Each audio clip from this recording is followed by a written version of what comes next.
इससे पहले हम लोग आवेश के बारे में, आवेश के प्रकार, इलेक्ट्रॉन थ्योरी और आवेश का मात्रक कूलाम के बारे में पढ़ लिए थे।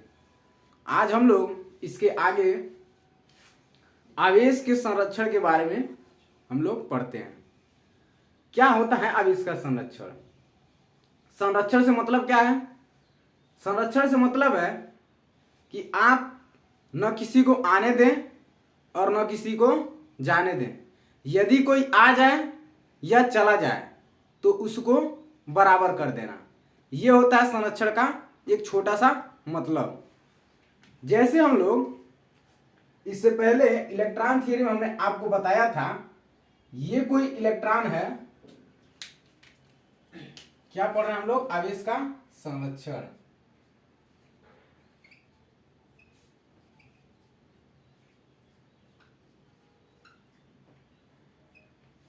Conservation of charge.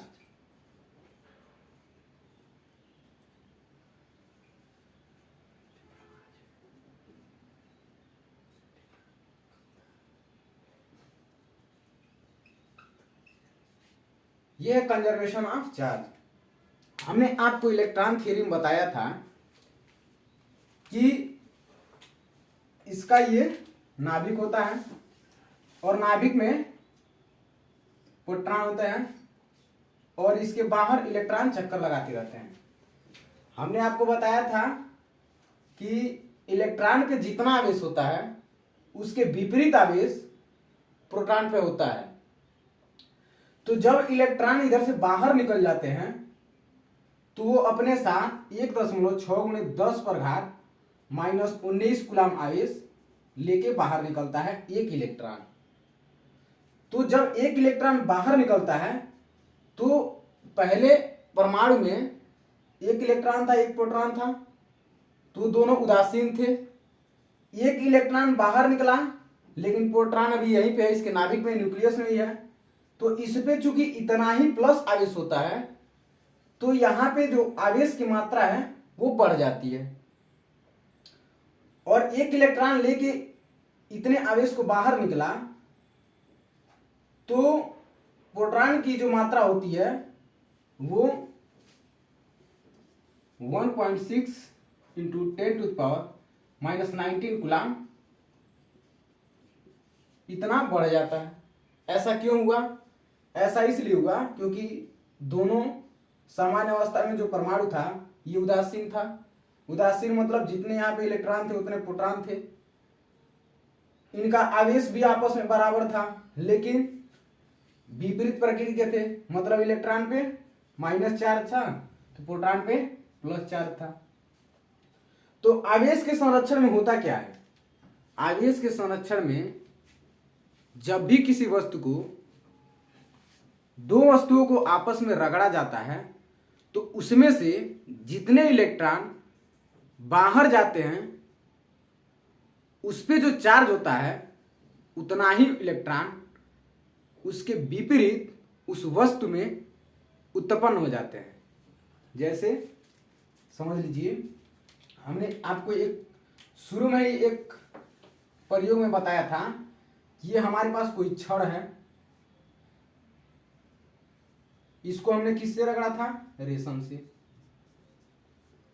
तो ये धनावेशित हो गया था। जब आपने इस छड़ को रेशम के कपड़े से रगड़ा था तो इसमें से इलेक्ट्रॉन निकलकर, सामान्य अवस्था में छड़ तो उदासीन था, छड़ पे कोई चार्ज नहीं था, इसमें से जितना इलेक्ट्रॉन बाहर निकले वो अपने साथ माइनस चार्ज लेके निकले, ऋणात्मक आवेश लेके निकले, उतना ही यहाँ पे धनात्मक आवेश उत्पन्न हो गया। मतलब ओवरऑल आपने जितना आवेश को छड़ से निकाला वो स्वतः ही उस पे उतना आवेश उसके विपरीत उत्पन्न हो गया। ये होता है आवेश का संरक्षण। तो आवेश का संरक्षण क्या होता है? आवेश का संरक्षण होता है न तो आप आवेश को उत्पन्न कर सकते हैं और न ही उसको विनाश कर सकते हैं, मतलब न ही उसका विनाश कर सकते हैं। तो आवेश का संरक्षण का एक छोटा सा परिभाषा क्या हो सकता है?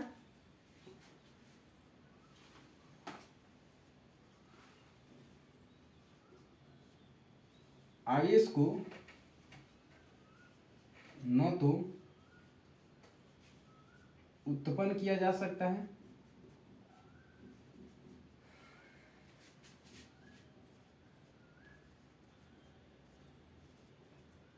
न ही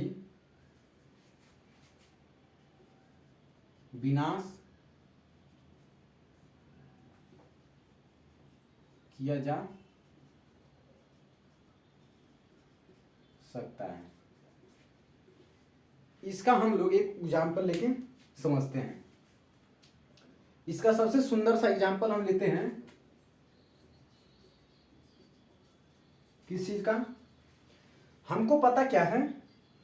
हमको पता है कि जब इलेक्ट्रॉन और पॉजिट्रॉन, ये सब इलेक्ट्रॉन, पॉजिट्रॉन, न्यूट्रॉन, इसके बारे में हम लोग एटॉमिक स्ट्रक्चर जो केमिस्ट्री का चैप्टर है उसमें हम लोग इसका डिटेल से एनालिसिस करेंगे, इसके बारे में पढ़ेंगे।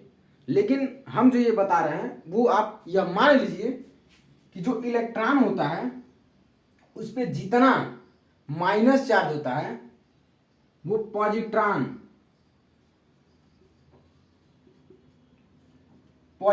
पे उतना ही प्लस चार्ज होता है।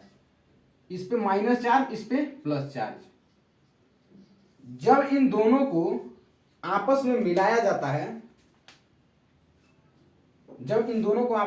जाता है, तो ये दोनों मिलकर एक दूसरे को नष्ट कर देते हैं और इसके जगह पे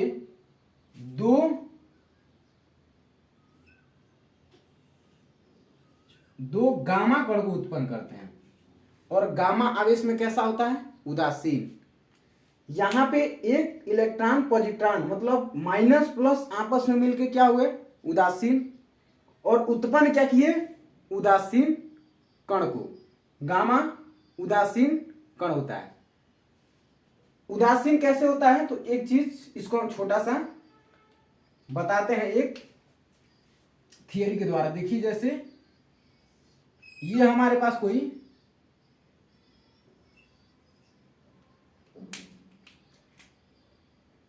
मान लीजिए हमारे पास कोई रेडियोएक्टिव पदार्थ है। आपको पता है कि जो रेडियोएक्टिव पदार्थ होते हैं वो लगातार अपने अंदर से अल्फा बीटा गामा कणों को उत्सर्जित करते हैं। तो अल्फा बीटा गामा कणों को उत्सर्जित करते हैं तो होता क्या है? अल्फा कण भारी होने के कारण इधर ही मुड़ जाता है और ये प्लस चार्ज का होता है। बीटा कण इससे थोड़ा हल्का होता है तो इससे ऊपर जाकर उसके बाद मुड़ता है, ये माइनस होता है। और जो गामा कण होता है वो गामा कण उदासीन होने के कारण न तो वो प्लस चार्ज की तरफ झुकता है न माइनस चार्ज की तरफ झुकता है और वो सीधे निकल जाता है।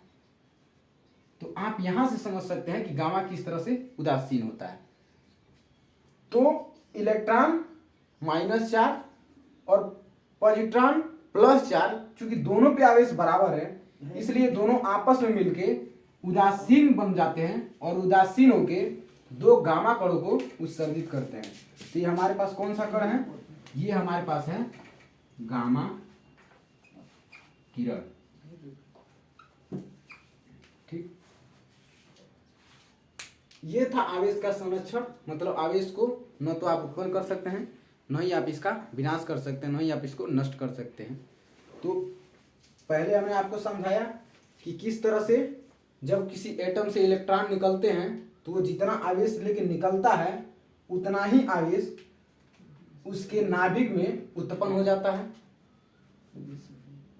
दूसरा हमने बताया कि जो छड़ होता है, छड़ को जब आप रेशम से रगड़ते हैं तो छड़ के अंदर से जितना इलेक्ट्रॉन रेशम पे आए उतना ही इस पे पॉजिटिव चार्ज उत्पन्न हो गया। तीसरा हमने एक आपको एग्जांपल लेके बताया किस तरह से इलेक्ट्रॉन और पॉजिट्रॉन आपस में मिलकर एक दूसरे को नष्ट कर देते हैं। यह था हमारा आवेश का संरक्षण। इसके बाद हम लोग आवेश की क्वांटम प्रकृति को समझते हैं।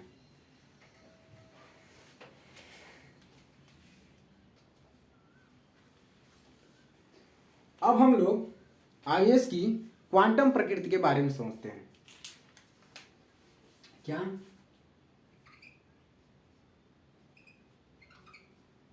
आवेश की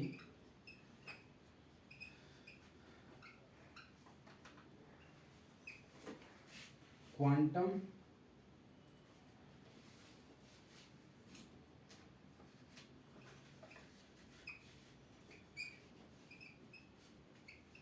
प्रकृति।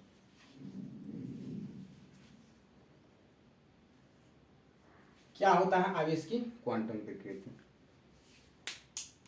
प्रकृति ने हमें आवेश का सबसे जो छोटा मात्रा है वो दे रखा है। कितना दे रखा है? ई। आवेश का जो सबसे छोटा यूनिट है वो हमारे पास दे रखा है ई। ई की वैल्यू प्रयोगों द्वारा क्या निकाली गई है? 1.6 इंटू 10⁻⁻19 कूलाम। प्रकृति में मतलब इस ब्रह्मांड में इस ई से छोटा कोई भी आवेश संभव नहीं है। इस ई से छोटा कोई भी आवेश संभव नहीं है। जो भी हमारे पास कण हैं, कण क्या है? तो कण हमारे पास हैं इलेक्ट्रॉन,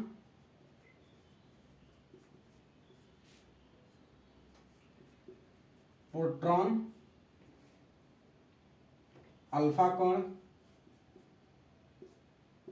आयंस, ये सब जितने भी कण हैं ये इसी कण को, ये इसी यूनिट को एब्जॉर्ब किए हुए हैं। मतलब यदि एक इलेक्ट्रॉन की आप बात कर रहे हैं तो एक इलेक्ट्रॉन पे ये जो आवेश है, ये आवेश आया कैसे? ये आया इस ई के कारण। और ये एक है क्या चीज? ये है आप इलेक्ट्रॉन की मात्रा। तो अब आपको पता चला कि एक इलेक्ट्रॉन में 1.6 इंटू 10⁻⁻19 कूलाम होते हैं। तो जो आपके पास आवेश की जो सबसे छोटी यूनिट है ये क्वांटिटी को बता रहा है कि आपके पास जो आवेश की सबसे जो छोटी यूनिट है, क्वांटिटी है, वो है आपका ई। हम यूनिट की बात कर रहे हैं, इसका मतलब ये नहीं कि हम मात्रक का बात कर रहे हैं। मात्रक तो आवेश का कूलाम होता है, लेकिन जो ब्रह्मांड में जो इसका क्वांटिटी है वो ई है। ई से छोटी कोई भी क्वांटिटी पॉसिबल नहीं है। और जो ई पाया जाता है वो हमेशा एक पूर्ण गुणज के रूप में पाया जाता है, कभी भी ये फ्रैक्शन के रूप में, दशमलव के रूप में नहीं पाया जाता है। जैसे आप कभी भी ये नहीं कहते हैं कि आधा इलेक्ट्रॉन, ऐसा आप कभी नहीं कहते हैं। आप हमेशा कहते हैं 1 इलेक्ट्रॉन, 2 प्रोटॉन या 1 प्रोटॉन। आप ऐसा कहते हैं 1 अल्फा। आप ऐसा बोलते हैं। आप कभी भी इसको 1.5, 1.2 इस रूप में आप नहीं लिखते हैं। तो हमें पता क्या चला कि जो आवेश की क्वांटम प्रकृति है वो विभाजित नहीं की जा सकती है। मतलब ई को आप फ्रैक्शन में नहीं तोड़ सकते हैं। तो आवेश की क्वांटम प्रकृति में क्या लिख सकते हैं? क्या आवेश को अनिश्चित रूप से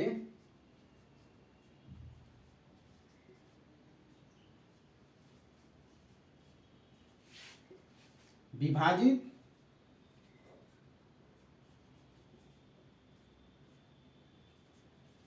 नहीं किया जा सकता है।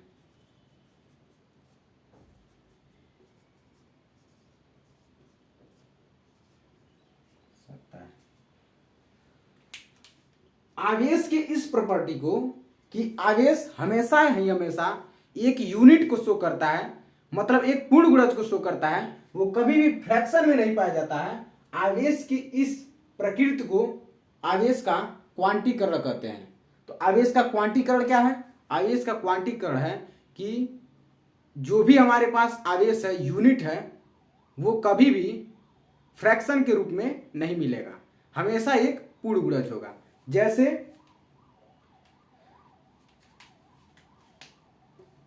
एक इलेक्ट्रॉन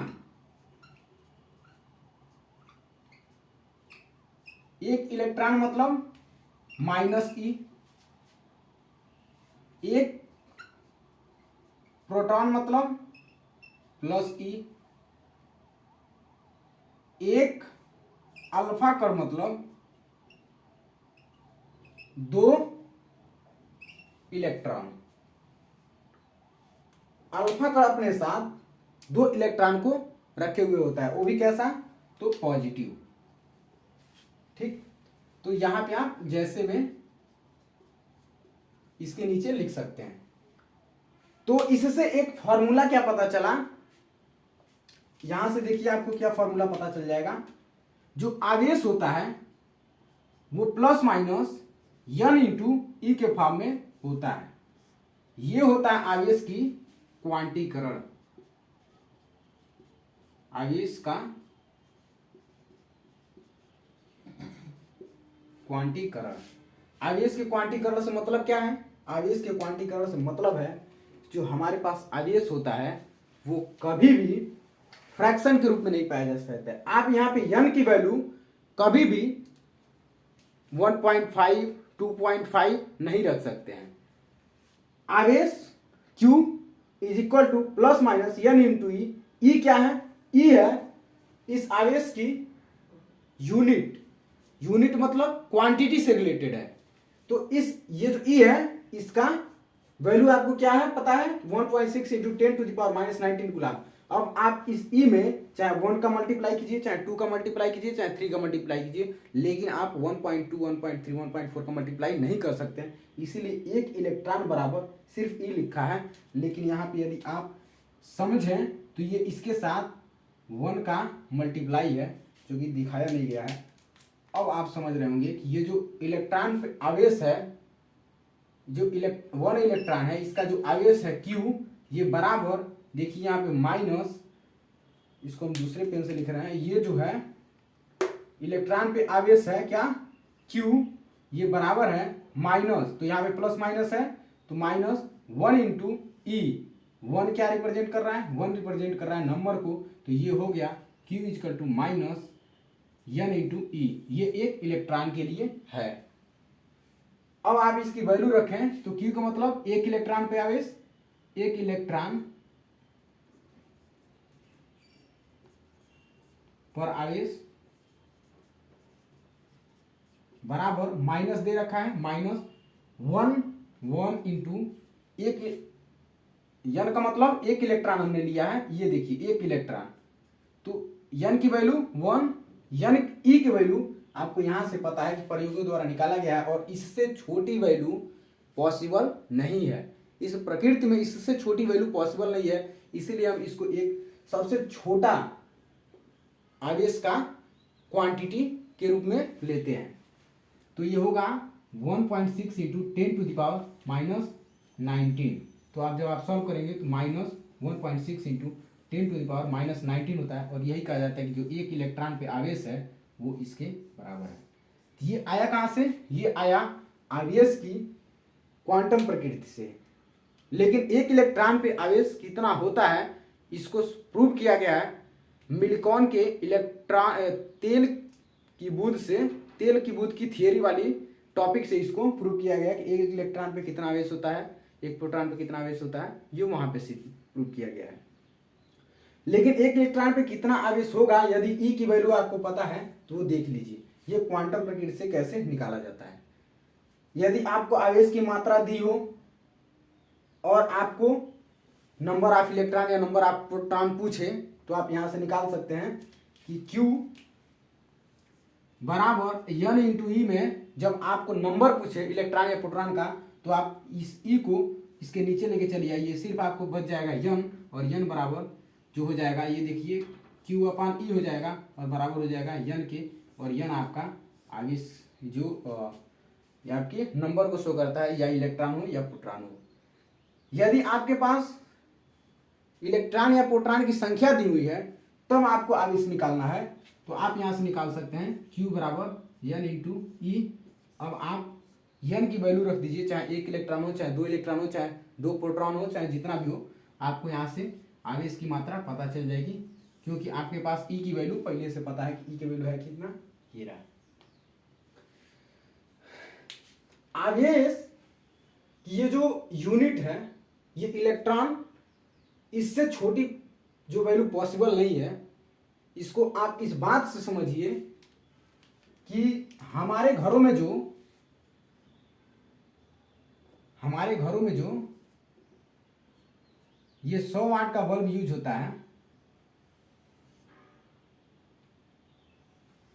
ये जो 100 वाट का बल्ब यूज होता है, इसमें जो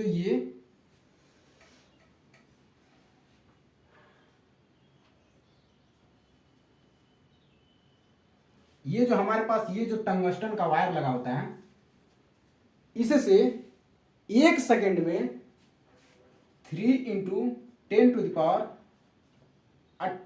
इलेक्ट्रॉन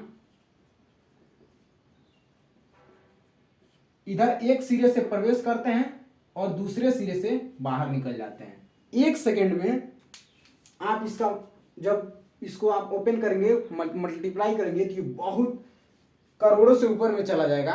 तो आप सोचिए 1 सेकेंड में ये इतने छोटे होते हैं कि इधर से इतना इलेक्ट्रॉन जाता है और इधर निकल जाता है।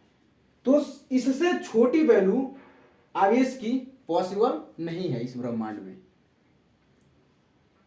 इसके बाद हम लोग नेक्स्ट वीडियो में समझेंगे कूलाम का नियम क्या है।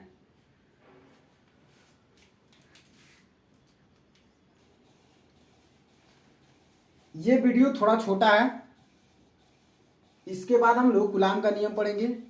चूंकि कूलाम को नियम को यदि यहाँ पे समझाएं तो ये वीडियो बहुत लंबा हो जाएगा, तो हम कूलाम का नियम का एक अलग ही वीडियो बनाएंगे जिसमें उसके बारे में एक एक चीज को बहुत ही डिटेल में हम लोग समझेंगे।